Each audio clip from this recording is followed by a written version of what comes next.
Hey, Katrina here from Scrappy Horses. Welcome to my YouTube channel. I'm so happy you're here. Today I am working on a Peace Be With You card. I'm trying some new techniques, not new in the craft world, but sort of different for me, I guess I should say.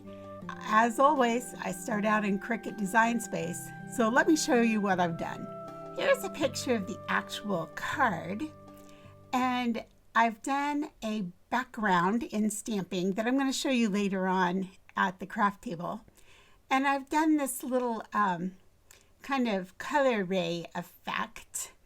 And I'll show you that at the craft table too. But I kind of cheated on this. Instead of using washi tape, I actually created a stencil to do this job. And I'm not sure it worked out perfectly, but it sure was easier. So I'll share that with you also. As you can see, I have my card base and I have my offset feature. Over here in Cricut Design Space, this piece right here is my card base and here is my offset. Speaking of offsets, if you'd like a few other ideas on how to use the offset function, I have a 5-minute video you might enjoy seeing. And if you click right up over here, it's going to show up for you. If we go back and take a look at the card, you can see I've also included a sentiment as well as an image. So let's move this off and let's take a look at what we have here on screen. Again, this was our card base, so we're going to move that off. These little pieces right here, these were the embroidery floss. Let me bring that card back. There they are, embroidery floss. And so when I design in Cricut Design Space, I just use these as little placeholders. So there they are. This is my actual piece that I'm going to turn into my designer paper. And this is the heart shape. Now you're thinking, well, how did you get the heart shape with the offset? Let's start there. I'm going to come over to Shapes here in the left-hand panel. I'm going to left click with my mouse and I'm going to choose the heart. I then come in and I bring the heart to the size that I like. I can adjust the size by just pulling on these toggles. And I can make it longer, I can make it wider, I can do with it whatever I like. So I'm just going to quickly match it up pretty much to what we have here. And I'm going to change the color to an off-white. And now I'm going to clip off the side. To do that, I'm going to use my slice feature. So while I still have shapes up, I'm going to grab a square. I bring my square over. I lengthen it down. And now I select the two with my mouse and slice. And there it is. I can get rid of this by selecting both, right click with my mouse, and delete. Now this piece, I'm going to come up and offset. It's a little big, so I'm going to come down. Let's go about 0.069, apply. And I can change that to my blue. Easy as that. Let's go ahead and work on our text. I come over to the left panel, left click text, and type in Peace Be With You. I know there are some things I want to change with all 3 lines, so I'm going to leave this all as one, come up to font, and I used Angelina, and Angelina is a systems font for me. That means I imported it. So let's go ahead and find that. And there it is. So I click. And now I have the font I like. Next, I want to go ahead and size it down. So I want them all to be the same size. So again, I'm just going to do it all together. I'm going to bring it in and bring it over like so. Now, before I actually do anything with this, I want to go ahead and bring in my image because I want to set my image with this to be sure that it's all going to fit.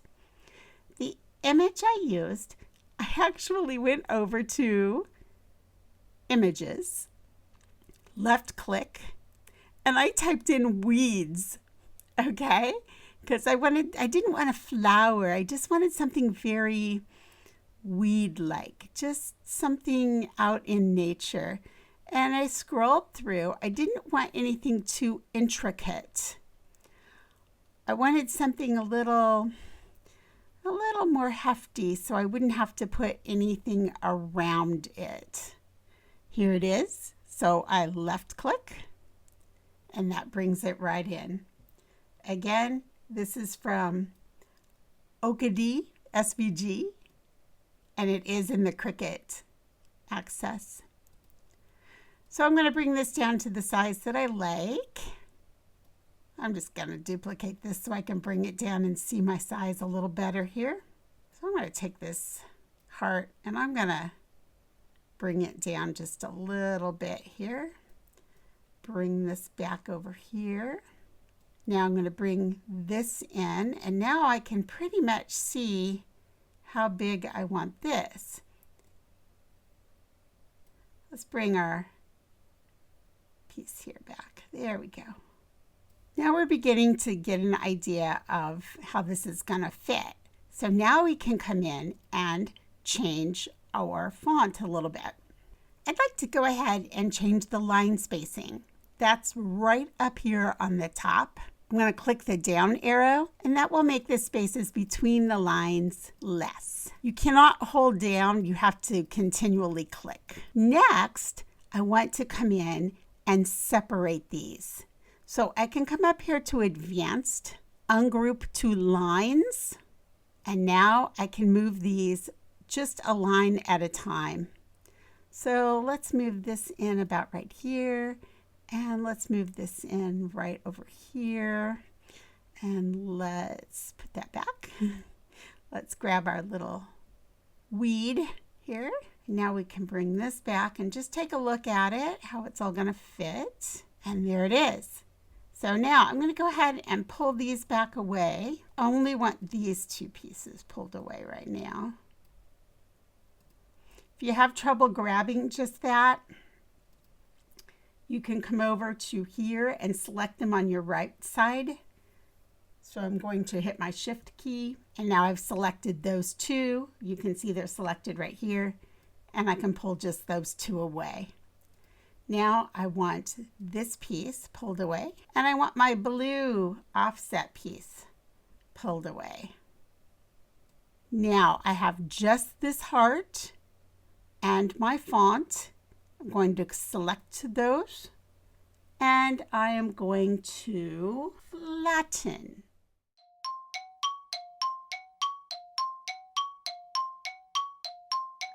Here it is. This weird thing, the elephant on the screen, right? This is my stencil, and this is how I'm going to create those little color rays. Now, how did I choose the size for this? Well, I chose the size knowing that I wanted my color rays to originate from this part right here, which is a fatter part of my stencil.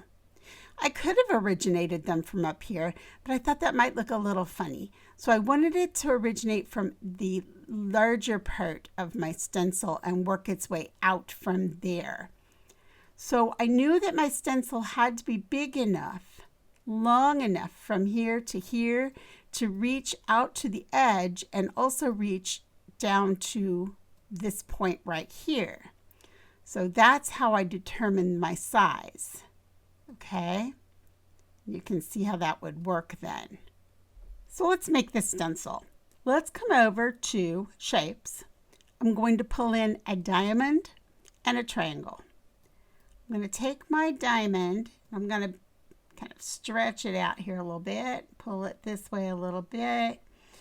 I'm going to angle it a little bit this way. I'm just going to match it up to what I have here rather than recreate the wheel, right?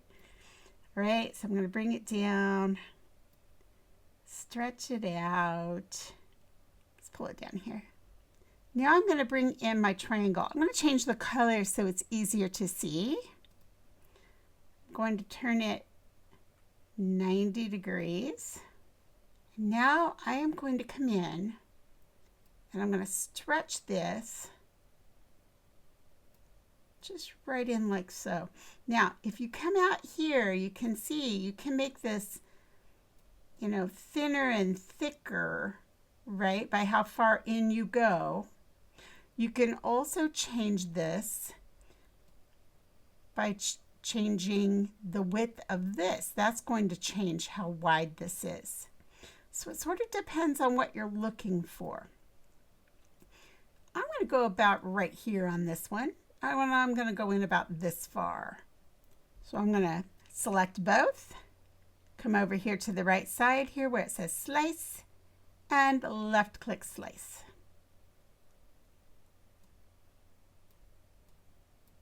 Go ahead and delete all of this. And now I have this shape. Now, I just liked a square edge over here. That was easier for me to work with. So I just brought in another square. Again, went over both shapes with my mouse, selected them both, came over, hit slice. Go ahead and delete this. And there's my stencil.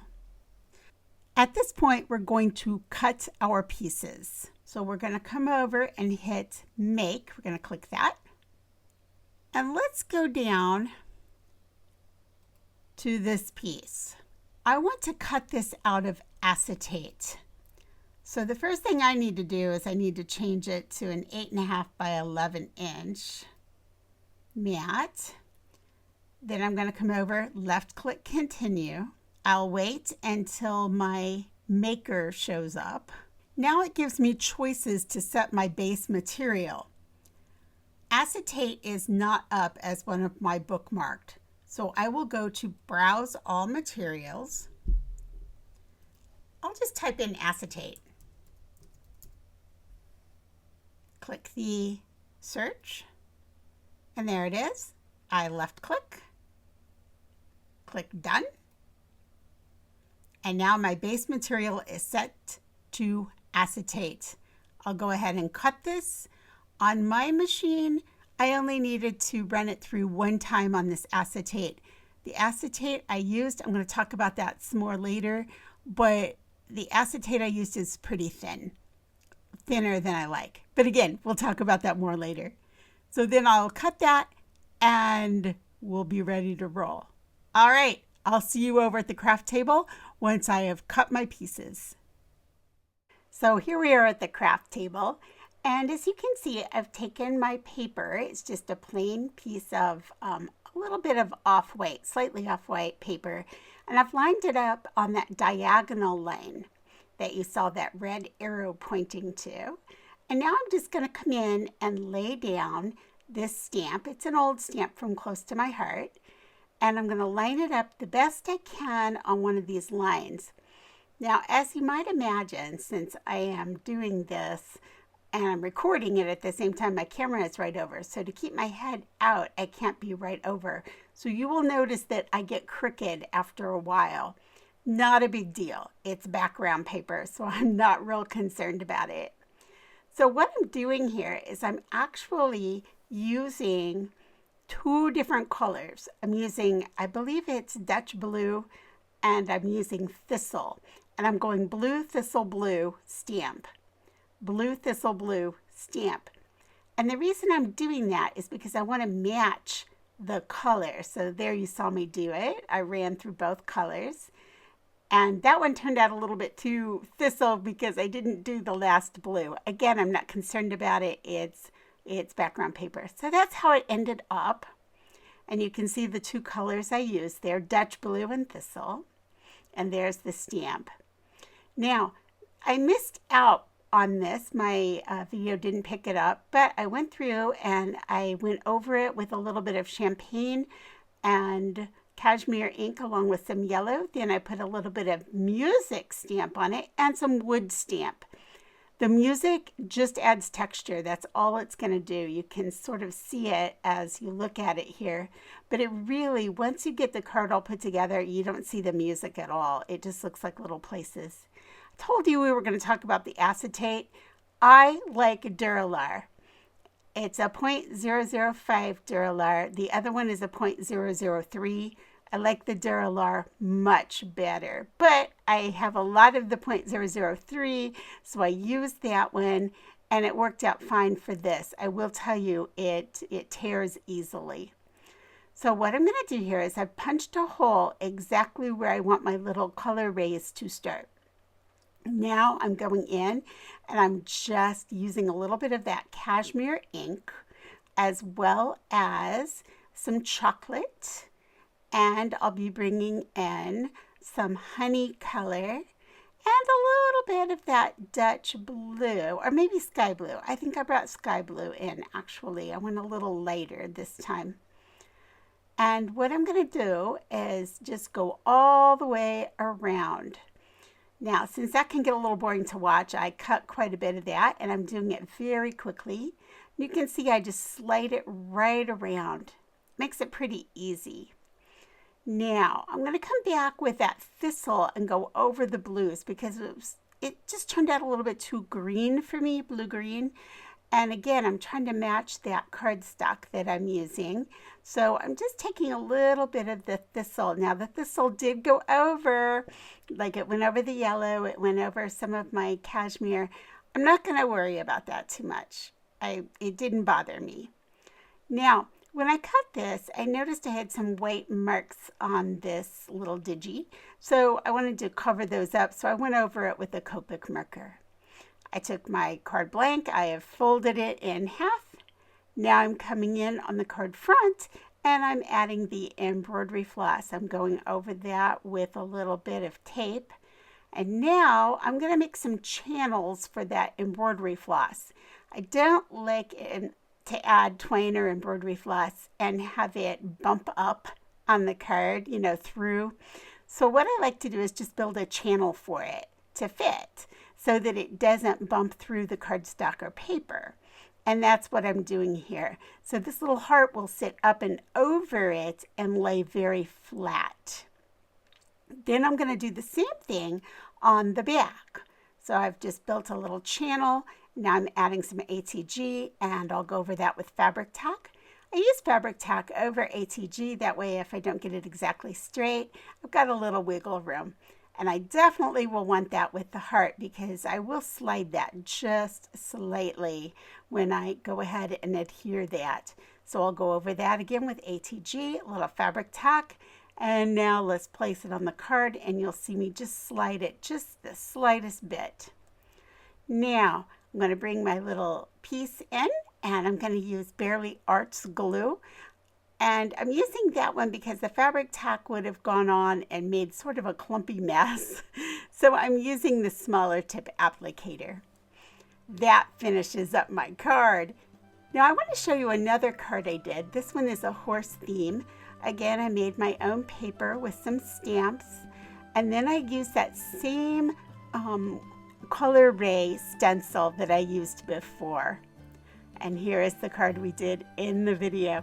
Any comments or questions, please leave them below and I'll get back with you. Catch you in the next one. Bye.